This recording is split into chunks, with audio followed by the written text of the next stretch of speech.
Justice Nagesha Rao ಎಂದು ನನ್ನ ತಾಯಿಯಿಂದ ತಿಳಿದಾಗ ಅವನೊಬ್ಬರನ್ನು ಪರಲೋಕಕ್ಕೆ ಕಳಿಸಿದ್ದೇನೆ ಎಂದು ಚಾಲೆಂಜ್ ಹೊಡೆದು ಬಂದರೆ ನನ್ನ ಮಕ್ಕಳು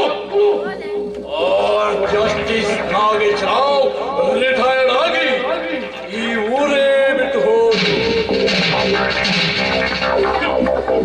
ನನ್ನ ಇನ್ನೊಂದು ಭೇಟೆ ಆ ಜವಾನ ರಾಮು ಸಂಸಾರಿಯಾಗಿ ಸುಖಿಯಾಗಿ ಇದೇ ಊರಿನಲ್ಲಿರುವನಂತೆ. ರಾಮ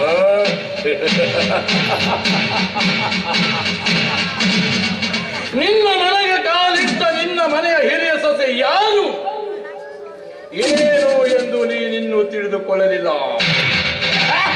ಅವರಿಂದಲೇ ನಿಮ್ಮ ಮನೆ ಸರ್ವನಾಶ ಮಾಡುತ್ತಿದ್ದರೆ ಸತ್ತು ಸ್ವರ್ಗದಲ್ಲಿರುವ ನನ್ನ ತಂದೆಯ ಆತ್ಮಕ್ಕೆ ಶಾಂತಿ ಸಿಗಬಾರದು. ಈ ತ್ಯಾಗರಾಜ್ ಏನ್ ಹೇಳ್ತಾನೆ ಹೇಳ್ತನ್ನ ಮಾಡಿ ತೋರಿಸ್ತಾನೆ, ಏನ್ ಹೇಳೋದಿಲ್ಲ ಅದನ್ನೂ ಮಾಡಿ ತೋರಿಸ್ತಾನೆ. That is Thyagaraj.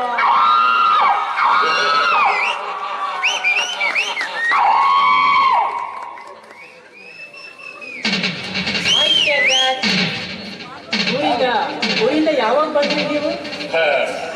ಜಸ್ಟ್ ಈಗ ಜಸ್ಟ್ ಕಾಲಿಡುತ್ತಿದ್ದೇನೆ ಈ ಊರಿಗೆ.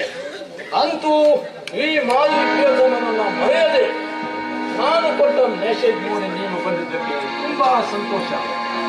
ನೋಡಿ ತ್ಯಾಗರಾಜ್, ಮದುವೆಗಿಂತ ಮುಂಚೆ ನಾನು ನಿಮ್ಮನ್ನ ಮನಸಾರಿ ಪ್ರೀತಿ ಮಾಡಿ ಈ ನನ್ನ ದೇಹವನ್ನು ಗರ್ಪಿಸಿ ನಿಮ್ಮನ್ನೇ ಮದುವೆ ಆಗ್ಬೇಕು ಅಂತ ನಾನು ಕನಸು ಕಂಡಿದ್ದು ನಿಜ. ಆದ್ರೆ ಹಿರಿಯವರ ಒತ್ತಾಯಕ್ಕೆ ಮಣಿದು ಆ ಮದನನ್ನ ಮದುವೆಯಾಗಿ ರಾಮುವಿನ ಮನೆಯ ಸೊಸೆಯಾಗಬೇಕಾಯಿತು. ಸುನೀತಾ, ನೀನು ನನಗೆ ವಂಚಿಸಿ ಆ ಮದನನ ಪತ್ನಿಯಾಗಿರುವೆಂದು ನನಗೇನು ಬೇಸರವಿಲ್ಲ. ನೀನು ಬಹಿರಂಗದಲ್ಲಿ ಮದನನ ಸತಿಯಾದರೂ ಅಂತರಂಗದಲ್ಲಿ ನಮ್ಮ ಪ್ರೇಯಸಿಯಾಗಿ ನಾನು ಹೇಳಿದಂತೆ ಕೇಳಿಕೊಂಡು ಈ ಹಿಂದೆ ನೀನು ನನಗೆ ಹೇಗೆ ಸುಖ ನೀಡಿದೆಯೋ ಹಾಗೆ ನೀನು ನನ್ನ ಮಂಚದ ರಾಣಿ ಆಗಬೇಕು. ಹಿಂದೆ ನಾನು ಈ ದಿನ ನನ್ನ ದೇಹವನ್ನು ನಿಮಗೆ ಅರ್ಪಿಸಿದ್ದು ನಿಜ. ಆದ್ರೆ ಈಗ ಮಾತಾಡೋದು ಸಾಧ್ಯ ಇಲ್ಲಿರೋ ಮಾತು. ಯಾಕೆ ಅಂದ್ರೆ ನಾನೀಗ ಇನ್ನೊಬ್ಬರ ಸತಿ, ಅದು ಅಲ್ಲದೆ ಆದರ್ಶ ವ್ಯಕ್ತಿಯಾಗಿ ಪ್ರಾಮಾಣಿಕತೆಯಿಂದ ಬದುಕ್ತಾ ಇರೋ ಗೌರವಸ್ಥ ರಾಮುವಿನ ಮನೆಯ ಹಿರಿಯ ಸೊಸೆ ನಾನು.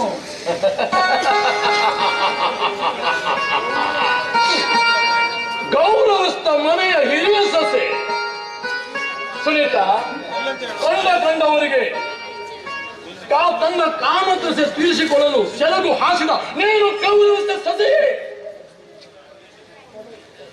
ನೋಡು ಸುನೀತಾ,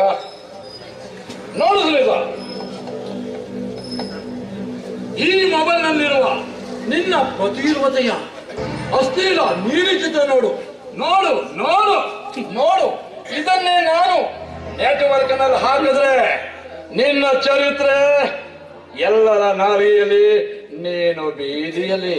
ಬೇಡ ಬೇಡ ತ್ಯಾಗರಾಜ್, ದಯವಿಟ್ಟು ಈ ದೃಶ್ಯವನ್ನು ನೆಟ್ವರ್ಕ್ ಅಲ್ಲಿ ಹಾಕಿ ನನ್ನ ಮಾನ ಕಳಿಬೇಡಿ. ನಾನು ನೀವು ಹೇಳಿದಾಗೆ ಕೇಳ್ತೀನಿ. ನೋಡಿ ಸುನೀತಾ, ನನ್ನ ಮಾತಿಗೆ ಮನ್ನಣೆ ಕೊಟ್ಟಿದ್ದಕ್ಕಾಗಿ ತುಂಬಾ ಸಂತೋಷ. ಬಟ್ ಒಂದು ಕಂಡೀಷನ್. ಕಂಡೀಷನ್ ಏನದು ತ್ಯಾಗರಾಜ್? ಇನ್ನು ಮುಂದೆ ನಾನು ಹೇಳಿದಂತೆ ಕೇಳಿಕೊಂಡು ನಾನು ಕೊಟ್ಟ ನಿರ್ದೇಶನದಂತೆ ನನ್ನ ಸೇಡಿನ ನಾಟಕದಲ್ಲಿ ನೀನು ಖಳನಾಯಕಿಯಾಗಿ ನನ್ನ ಗೋಕುಲದಕ್ಕಿದ್ದ ಆ ರಾಮಯ್ಯನ ಮನೆ ಸರ್ವನಾಶ ಮಾಡಬೇಕು, ಮೋಷಣ ಮಾಡಬೇಕು. ಇದಕ್ಕೆ ತಪ್ಪಿದರೆ ನಾನು ನಿನ್ನ ಪಾಲಿಗೆ ಖಳನಾಯಕನಾಗಿ ನಿನಗೆ ಸ್ವರ್ಗದ ದಾರಿ ತೋರಿಸಬೇಕಾಗುತ್ತದೆ. ಎಚ್ಚರ. ಬೇಡ ತ್ಯಾಗರಾಜ್, ಇವತ್ತಿನಿಂದ ನಾನು ನಿನ್ನ ನಿರ್ದೇಶನದಂತೆ ನನ್ನ ಸಂಸಾರದಲ್ಲಿ ಖಳನಾಯಕಿಯಾಗಿರ್ತೀನಿ. ಆದ್ರೆ ನಿಮ್ಮ ಗೆಸ್ಟ್ ಹೌಸ್ ನಲ್ಲಿ ನಿಮ್ಮ ಮಂಚದ ರಾಣಿ ಆಗಿರ್ತೀನಿ, ಸರಿನಾ? ಆಹಾ, ನಿನ್ನಂತ ಪ್ರಿಯತಮೆಯನ್ನು ಪಡೆದ ನಾನು ವ್ಯಾಲಯಕ್ಕೆ ಆಹಾ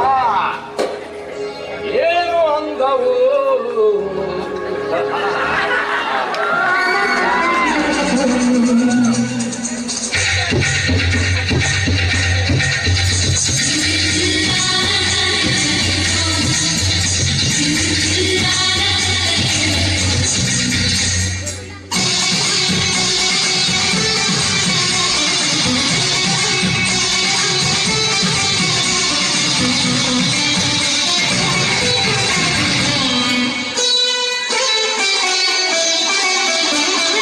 ರಾಗದಿಂದ ಸಂಧಾನ, ತಾಳದಿಂದ ತಿಲ್ಲನ,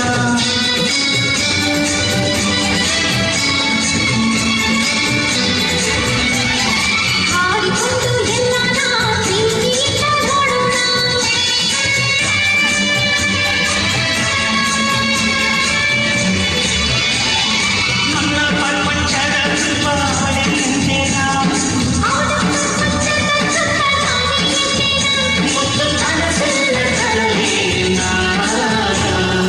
ರಾಗದಿಂದ ಸಂಧಾನ, ತಾಳದಿಂದ ತಿಲ್ಲನ.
ರಾಗದಿಂದ ಸಂಧಾನ, ತಾಳದಿಂದ ತಿಲ್ಲನ.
ಖಂಡಿತವಾಗ್ಲೂ ಬರ್ತೀನಿ. ಟಾಟಾ.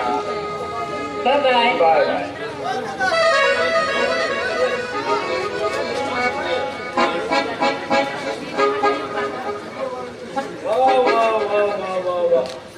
Very fantastic person. ಗಂಡನಿಗೆ ದ್ರೋಹ ಮಾಡಿ ಮಾಜಿ ಪ್ರಿಯಕರೊಂದಿಗೆ ಚಕ್ಕಂದ ಮಾಡುವ ಪತಿಯವತೆ ಶಿರೋಮಣಿ ಸುನೀತಾ ದೇವಿಗೆ ವಂದನೆ. ಏ, ಯಾರೋ ನೀನು? ಈ ರೀತಿಯಾಗಿ ಮಾತಾಡೋದಕ್ಕೆ ನಿನ್ಗೆ ಎಷ್ಟು ಕೊಬ್ಬು? ನಿಮ್ಮಷ್ಟು ನನಗೆಲ್ಲ ಸುನೀತಾ ದೇವಿಯವರೇ, ನೀವು ಯಾರನ್ನು ವಂಚಿಸಿ ಈ ಊರಿಗೆ ಬಂದಿರುವುದನ್ನು ನಿಮ್ಮ ಜಾತಕ ಸಮೇತ ನನ್ ಗೊತ್ತು ಮಾಡೋಣ ಮಿಸಸ್ ಸುನೀತಾ ದೇವಿ. ಏನ್ ಮಾತಾಡ್ತಿದ್ದೀರಾ ನೀವು? ನಾನು ಯಾರಿಗೂ ದ್ರೋಹ ಮಾಡಿಲ್ಲ, ಯಾರಿಗೂ ವಂಚನೆ ಮಾಡಿಲ್ಲ. ಸುನೀತಾ, ನಿನ್ನ ವಂಚನೆ ನಾಟಕ, ನಿಮ್ಮಿಬ್ಬರ ಪ್ರಣಯ ದೇಶದ ಸಮ್ಮಿಲನ ಎಲ್ಲದನ್ನು ನಾನು ಈ ಕ್ಯಾಮರಾದಲ್ಲಿ ಸೆರೆ ಹಿಡಿದಿದ್ದೇನೆ.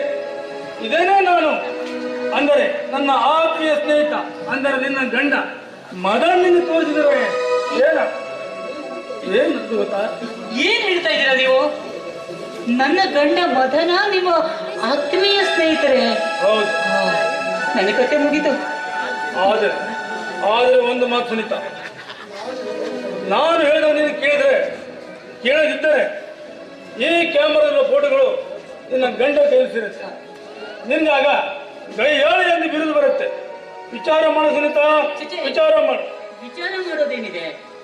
ಹೀಗೆ ವಿಚಾರ ಹೀಗಿದೆ ಅಂದವಾಗ ನಾನು ನೀವು ಹೇಳಿದಾಗ ಕೇಳಲೇಬೇಕಲ್ವಾ ರೀ ಮಿಸ್ಟರ್? ನನ್ನ ಹೆಸರು ಶಿವರಾಜ್ ಅಂತ. ನೋಡಿ ಮಿಸ್ಟರ್ ಶಿವರಾಜ್, ಈ ವಿಷಯ ಏನಿದೆಯಲ್ಲ, ಇದು ನಮ್ಮಿಬ್ಬರಲ್ಲಿ ಗೌಪ್ಯವಾಗಿ ಇರಲಿ. ಇದಕ್ಕೆ ಪ್ರತಿಫಲವಾಗಿ ಅದರ ಕಾಣಿಕೆ ನಾನೇನ್ ಕೊಡ್ತೀನಿ ನಿಮ್ಗೆ ಗೊತ್ತಾ?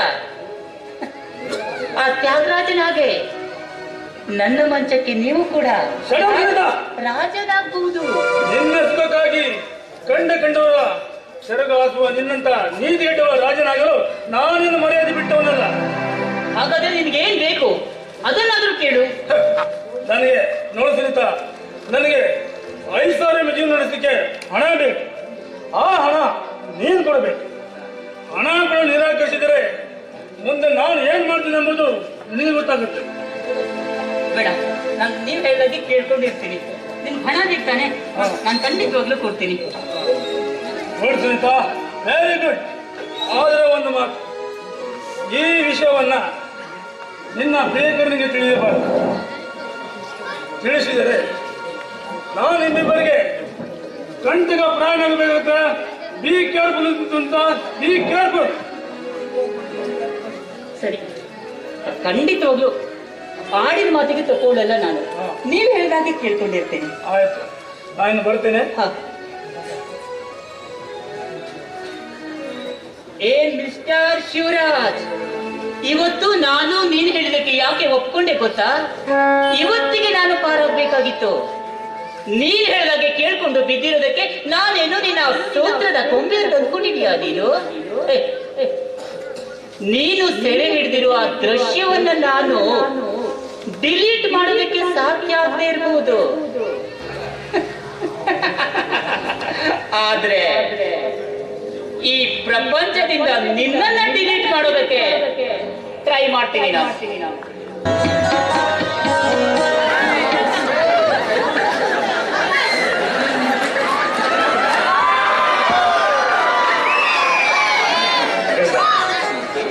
ಕಾಲೇಜ್ ಜೀವನದ 5 ವರ್ಷಗಳು ಅದೆಷ್ಟು ಬೇಗ ಕಳೆದು ಹೋದಲ್ವಾ?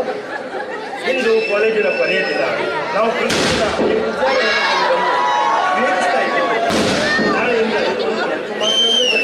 ಹೌದು ಗೌತಮ್, ಈ ಕಾಲೇಜ್ ಲೈಫು ಕಳೆದದ್ದೇ ಗೊತ್ತಾಗಲಿಲ್ಲ. ನಿಮ್ಮನ್ನ ಬಿಟ್ಟು ನಿಲ್ಲುವುದೆಂದರೆ ಒಂದು ಯುಗ ಕಳೆದಂತೆ ಭಾಸವಾಗುತ್ತದೆ. ಗೌತಮ್, ನೀನು ಪ್ರತಿದಿನ ಕಾಲೇಜಿಗಿನಿಂದ ಬಂದು ನನ್ನನ್ನು ಮೀಟ್ ಆಗುವಂತೆ, ನನ್ನನ್ನು ಪ್ರತಿದಿನ ಹಳ್ಳಿಯಿಂದ ಬಂದು ನನ್ನನ್ನು ಮೀಟ್ ಮಾಡಲೇಬೇಕು. ಅದು ಹೇಗೆ ಸಾಧ್ಯ ಗಂಗ? ಅದು ಸಾಧ್ಯ ಇಲ್ಲ. ನಾನು ಹಳ್ಳಿಯಿಂದ ಇಲ್ಲಿಗೆ ಬಂದು ನಿನ್ನನ್ನು ಮೀಟ್ ಮಾಡೋದು. ದಯವಿಟ್ಟು ಅದೊಂದು ಹೇಳ್ಬಿಡ ಗಂಗ, ಪ್ಲೀಸ್. ಯಾಕೆ ಸಾಧ್ಯವಿಲ್ಲ ಗೌತಮ್, ಯಾಕೆ ಸಾಧ್ಯವಿಲ್ಲ? ನೋಡಿ ಗಂಗ, ನನಗೆ ನಮ್ಮ ತಂದೆಯವರು ಬೆಂಗಳೂರಿನಲ್ಲಿ ನೌಕರಿಯನ್ನು ಬರ್ತಾರೆ. ನಾನು ಆದಷ್ಟು ಬೇಗ ಬೆಂಗಳೂರಿಗೆ ಹೋಗಿ ನೌಕರಿಗೆ ಜಾಯ್ನ್ ಆಗಲೇಬೇಕು. ಅದರಲ್ಲೂ ಜಸ್ಟಿಸ್ ನಾಗೇಶ್ ರಾಯರು ತುಂಬಾ ಸಿಟಿ ಸ್ವಭಾವದವರು. ನಿನ್ಗೆ ಗೊತ್ತಿದೆಯಲ್ಲ Ganga, please. Congratulation Gautam, congratulation. Thank you Ganga. ನಿಮಗೆ ಕೆಲಸ ಸಿಕ್ಕಿದ ವಿಷಯ ಕೇಳಿ ನನಗೆ ತುಂಬಾ ಸಂತೋಷವಾಯಿತು. ಆದರೆ 3 ತಿಂಗಳ ತನಕ ನಿಮ್ಮನ್ನ ಬಿಟ್ಟು ಇರಬೇಕಲ್ಲ ಅಂತ ಭೀತಿ ಆಗ್ತಾ ಇದೆ. 3 ತಿಂಗಳು ತಾನೇ, 3 ಯುಗಗಳು ಏನಲ್ವಲ್ಲ. ನೋಡು ಗಂಗಾ, ನೀನು ಏನು ಬೇಸರ ಮಾಡಬೇಡ. ಪ್ರತಿದಿನ ನಾನು ನಿನಗೆ ಮೊಬೈಲ್ ಕಾಲ್ ಮಾಡಿ ವಿಡಿಯೋ ಕಾಲ್ ಮಾಡಿಕೊಂಡು ನಿನ್ನ ಯೋಗಕ್ಷೇಮವನ್ನು ವಿಚಾರಿಸ್ತಾ ಇರ್ತೇನೆ, ಆಯ್ತಾ? ನೀವೇನು ವಿಡಿಯೋ ಕಾಲ್ ಮಾಡಿ ನನ್ನನ್ನು ಸಮಾಧಾನ ಪಡಿಸಬಹುದು, ಆದರೆ ಈ ಸುಂದರವಾದ ನಿಮ್ಮ ನಗು, ನೇರ ಕಣ್ಣಿನ ಆ ದೃಷ್ಟಿ, ಸುಂದರವಾದ ಶಾರೀರದಿಂದ ಸಿಗುವಂತಹ ಆ ಸ್ಪರ್ಶ ಸುಖ ಆ ವಿಡಿಯೋ ಕಾಲ್ ಸಿಗುತ್ತದೆ ಇಲ್ಲ ತಾನೇ? ಅದಕ್ಕಾಗಿ ಒಂದು ಕೆಲಸ ಮಾಡಿ, ನೀವು ವಿಡಿಯೋ ಕಾಲ್ ಮಾಡಿ ನಿಮ್ಮನ್ನ ನೀವು ಸಮಾಧಾನ ಮಾಡುವ ಬದಲು ಇಲ್ಲೇ ಉಳಿದು ನನ್ನೊಟ್ಟಿಗೆ ಪ್ರೀತಿಯಿಂದ ಇರಬಹುದಲ್ಲ? ಗಂಗಾ, ಅದಕ್ಕೇನಂತೆ, ನಿನ್ನನ್ನು ನನ್ನ ಹೃದಯದಲ್ಲೇ ಇಟ್ಕೊಂಡು ಪ್ರತಿದಿನ ಪೂಜೆ ಮಾಡ್ತಾ ಇರ್ಬೇಕಾದ್ರೆ ಆ ಕಾಲೆಲ್ಲ ಯಾವುದೂ ಗಂಗಾ. ಅದರಲ್ಲಿ ಈ ಒಂದು ಸಂತೋಷಕ್ಕಾಗಿ ಒಂದು ಹಾಡನ್ನಾದರೂ ಆಗಲಿ. ನಿಮ್ಮ ಈ ಹೃದಯದ ಮೇಲೆ ನನ್ನ ಹೆಸರನ್ನ ಬರೆಯುತ್ತೇನೆ.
ಗುರಿಯಿರದ ದಾರಿಯಲ್ಲಿ ಗುರಿಯಿರದ ದಾರಿಯಲ್ಲಿ ಸಾಗಿಹೆ ನೀನೆಂದು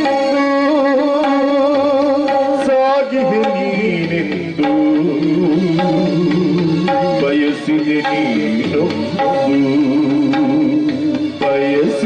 ನೀನೊಂದು ವಿಧಿ ಬಯಸಿಸುತ್ತಾನೊಂದು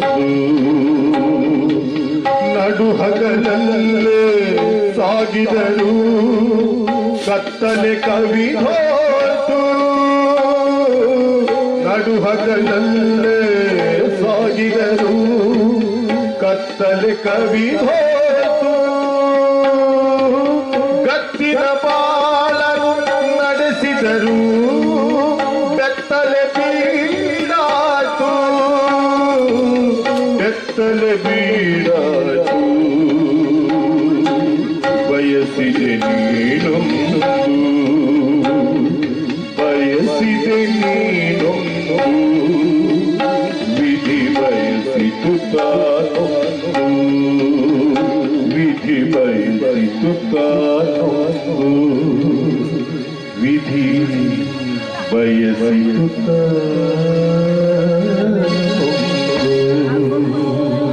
ದೈವವನ್ನು ಬಗೆದರೆ ವಿಧಿಯೊಂದು ಬಗೆಯುತ್ತದೆ. ಸೀತಾ ನನ್ನ ಧರ್ಮ ಪತ್ನಿ, ಈ ಮನೆಯ ಬೆಳಕಾಗಿ ಬಂದವಳು. 4 ಜನರ ಮುಂದೆ ಸಪ್ತಪದಿಯನ್ನು ತುಳಿದು ಅಕ್ಷತೆಯನ್ನ ಕಾಲನ್ನು ಹಾಕಿಕೊಂಡು ಈ ಮನೆಯ ಬೆಳಕ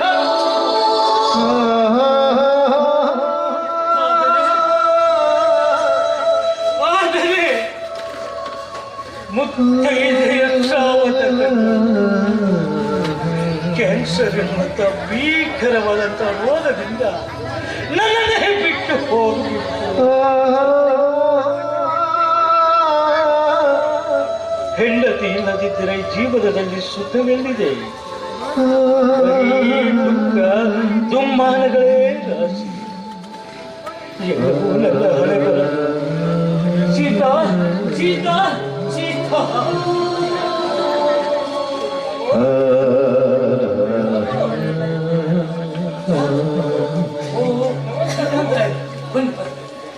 ನಮಸ್ಕಾರ.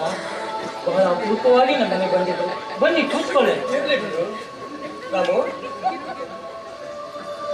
ತೆಗೆದುಕೊಳ್ಳೋದು ಪತ್ರಿಕೆಯನ್ನ. ನನ್ನ ಮಗಳ ಮದುವೆ ಫಿಕ್ಸ್ ಆಗಿದೆ. ಅದಕ್ಕೆ ನೀವು ಕುಟುಂಬ ಸಮೇತವಾಗಿ ಬಂದು ವಧು ವರರನ್ನು ಆಶೀರ್ವದಿಸಿ ನಮ್ಮ ಆಧಾರಾದಿತ್ವವನ್ನು ಸ್ವೀಕರಿಸಿ ನಮ್ಮನ್ನು ಶುಭ ಕೋರಬೇಕಂತ ಬೇಡಿಕೊಳ್ತೇನೆ. ನಾನು ತುಂಬಾ ಸಂತೋಷ. ನಿಮ್ಮ ಮಗಳು ಅಷ್ಟು ದೊಡ್ಡದಾಗಿಲ್ಲ. ಇಲ್ಲಿ ಉತ್ತಮವಾಗಿ ಬಂದೇ ಬರ್ತೇನೆ ನಿಮ್ಮ ಮದುವೆಗೆ ಅಲ್ಲ. ಇರಲಿ ಬಿಡು ರಾಮು. ತುಂಬಾ ಸಮಯದ ನಂತರ ನಿನ್ನ ನೋಡಿ ನನ್ನ ಮನಸ್ಸಿಗೆ ತುಂಬಾ ಸಂತೋಷವಾಗಿದೆ. ಹೋಗ್ಲಿ ಬಿಡು ರಾಮು, ನಾನಿನ್ನು ಬರ್ತೇನೆ. ಇಲ್ಲ ಶ್ರೀಕಾಂತ್, ಬಹಳ ವರ್ಷದಿಂದ ಇಬ್ರು ಗೆಳೆಯರು ಒಟ್ಟಾಗಿದ್ದೇವೆ. ಅವಳು ನಮ್ಮನೆಗೆ ಮದುವೆ ಲಗ್ನ ಪತ್ರಕ್ಕೆ ಕೊಂಡು ಬಂದಿದ್ಯಲ್ವಾ, ಹಾಗೆ ಹೋಗ್ಬಿಡ್ತೀಯಾ? ಬೇಗ ಬೇರೆ ಒಂದು ಸ್ವಲ್ಪ ಶರ್ಬತ್ತಾದ್ರೂ ಕರ್ಕೊಂಡು ನಾನು ಬರ್ತೇನೆ. ನನಗೆ ಬೇರೆ ಕಡೆ ಹೋಗುದಿದೆ, ಲಗ್ನ ಪತ್ರಿಕೆ ಕೊಡೋದಿದೆ. ಸುನೀತಾ ಸುನೀತಾ ಸುನೀತಾ ಅವಳು ನನ್ನ ಸೊಸೆ. ನನ್ನ ಮಗ ಹಿರಿಯ ಮಗ ಮಾತ್ರ ನನ್ನ ಹಿಂದಕ್ಕೆ. ಸುನೀತಾ ಸುನೀತಾ ಈ ಮುದುಕ ಕರೆಯೋದಕ್ಕೆ ಶುರು ಮಾಡೋದಂದ್ರೆ ಪುರ್ಸತ್ತೆ ಇರೋದಿಲ್ಲ. ಯಾವುದೇ ಒಂದೇ ಒಂದು ಧಾರಾವಾಹಿ ನೋಡ್ಲಿಕ್ಕೂ ಕೂಡ ಬಿಡೋದಿಲ್ಲ. ಇವ್ರ ಕಾಟ ಜಾಸ್ತಿ ಆಗೋಯ್ತು. ಏನಾಗ್ಬೇಕೀಗ? ಏನಾಗ್ಬೇಕು ಅಂತ ಹೇಳಿ. ನೋಡಮ್ಮ ಸುನೀತಾ, ಅಪರೂಪಕ್ಕೆ ನನ್ನ ಗೆಳೆಯ ಸುನೀತಾ ಅಂತ ನಮ್ಮಲ್ಲಿ ಬಂದಿದ್ದಾರೆ. ಒಂದು ದೊಡ್ಡ ಶರ್ಬತ್ ಮಾಡ್ಕೊಂಡಿದ್ದೀಯಾ? ನೋಡಿ ಮಾವ, ಶರ್ಬತ್ ಮಾಡೋದಕ್ಕೆ ಲಿಂಬೆ ಹಣ್ಣು ಇಲ್ಲ. ಅಷ್ಟೇ ಅಲ್ಲ, ವಾಟರ್ ಪಂಪ್ ಹಾಳಾಗಿದೆ, ನೀರು ಕೂಡ ಇಲ್ಲ. ಸೊಸೆಯ ದರ್ಬಾರ್ ಧಾರಾವಾಹಿ ಎಷ್ಟೊಂದು ಚೆನ್ನಾಗಿತ್ತು, ಏನು ನೋಡೋದಕ್ಕೆ ಬಿಡೋದಿಲ್ಲ. ಪಾಠ ಬೇರೆ.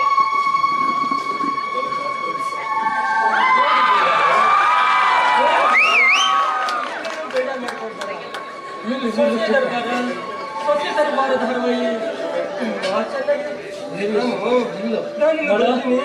ಇದ್ದಾನಲ್ಲ ನನ್ನ ಮಗ ಮದನ. ಮದನ, ಇವರು ನನ್ನ ಗೆಳೆಯ ಶ್ರೀಕಾಂತ ಅಂತ ಹೇಳಿ. ಸಾಕು ನಿಲ್ಸಪ್ಪ. ಇಂಥ ದೊಡ್ಡ ಜನರನ್ನ ಪರಿಚಯ ನನಗೆ ಬೇಕಾಗಿಲ್ಲ. ಇವರ ಅವಶ್ಯಕತೆನೂ ನನಗಿಲ್ಲ. ಅದೆಲ್ಲ ನಿಮಗೆ ಇರಲಿ.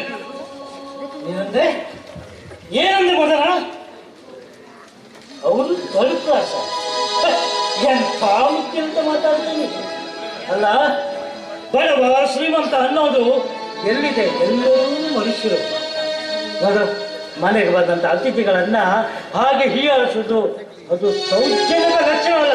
ಅಪ್ಪ, ಸೌಜನ್ಯವನ್ನು ನಿನ್ನಿಂದ ನಾನು ಕಲಿಯಬೇಕಾಗಿಲ್ಲ.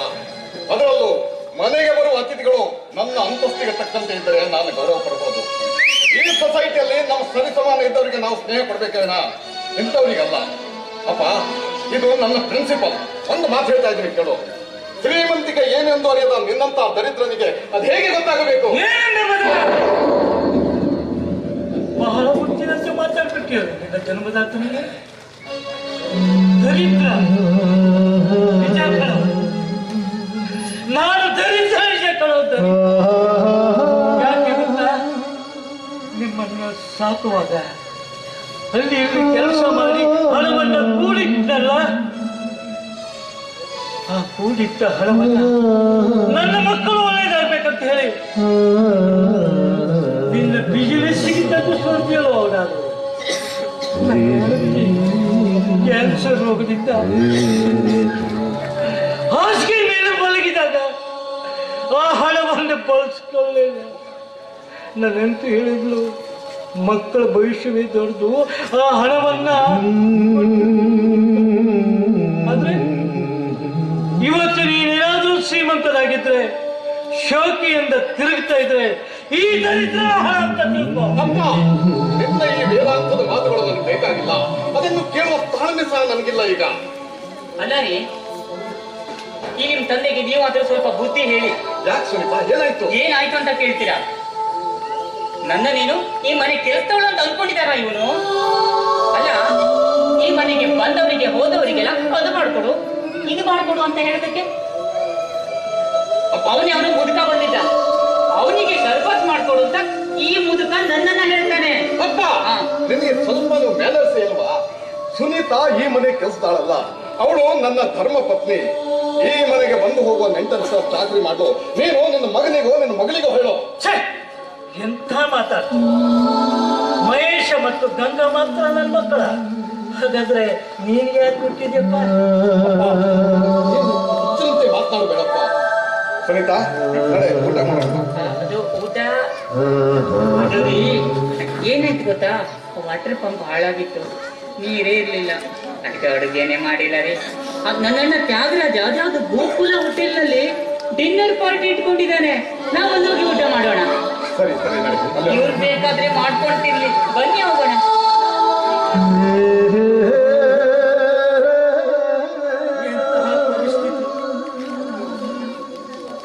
ಮಕ್ಕಳಿದ್ದಾರೆ, ಹೊಟ್ಟೆಗೆ ಚಿಕ್ಕ ಮುದುಕರ ಮೇಲೆ ನಮ್ಮಂತವ್ರ ಪರಿಸ್ಥಿತಿನೇ ಹಾಗೆ. ಈ ಲೋಕದಲ್ಲಿರುವಂತಹ ಯಾರಿಗೂ ಕೂಡ ವಿಧಿ ಬಯಸಿದ ಈ ಪರಿಸ್ಥಿತಿ ಬರಬಾರ್ದು. ಈ ಪರಿಸ್ಥಿತಿ ವಿಧಿ ಬಯಸಿದ. ಅಪ್ಪ, ಯಾಕಪ್ಪ ದುಃಖಿಸ್ತಾ ಇದ್ದ? ಏನಾಯ್ತು? ಈ ಮನೆಯಲ್ಲಿ ಯಾರಾದ್ರೂ ನಿಮ್ಗೇನಾದ್ರೂ ಹೇಳ್ದ? ಯಾಕಪ್ಪ ಹಾಗೋದೇನು ಅಣ್ಣ, ಹೊತ್ತಿಗೆ ಏನಾದರೂ ಹೇಳಿರಬಹುದು. ಅದನ್ನು ಮನಸ್ಸಿಗೆ ಹಚ್ಚಿ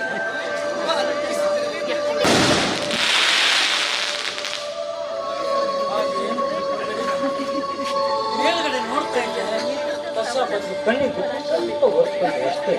ಏನು ಸುಳ್ಳು ಹೇಳ್ತಾ ಇದ್ದೀಯಪ್ಪ ನೀನು, ಸುಳ್ಳು ಹೇಳ್ತಾ ನೀವು ಇದ್ದೀಯ. ಎಷ್ಟೇ ಸುಳ್ಳು ಹೇಳಿದ್ರು ಈ ಮನೇಲಿ ಏನ್ ನಡೀತಾ ಇದೆ ನಂಗೆ ಚೆನ್ನಾಗಿ ಗೊತ್ತಪ್ಪ.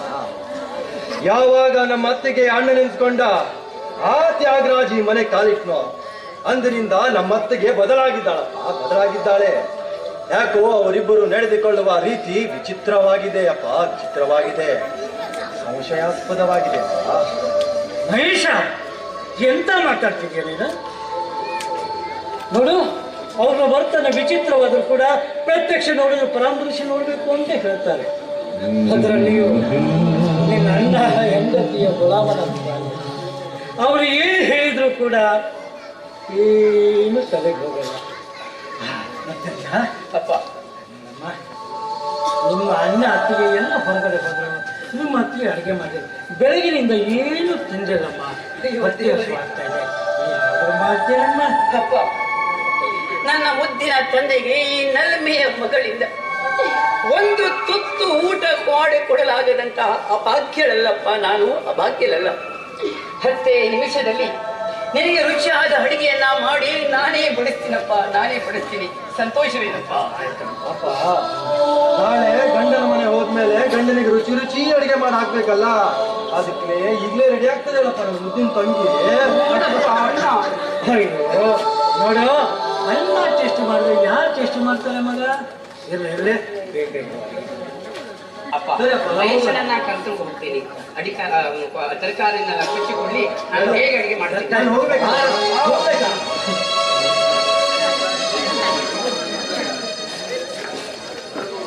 ಮಗು ಗಂಗ, ನಾ ಬರ್ತೇನಮ್ಮ ಊಟಕ್ಕೆ. ಅಪ್ಪ, ಬೇಗ ಬೇಗ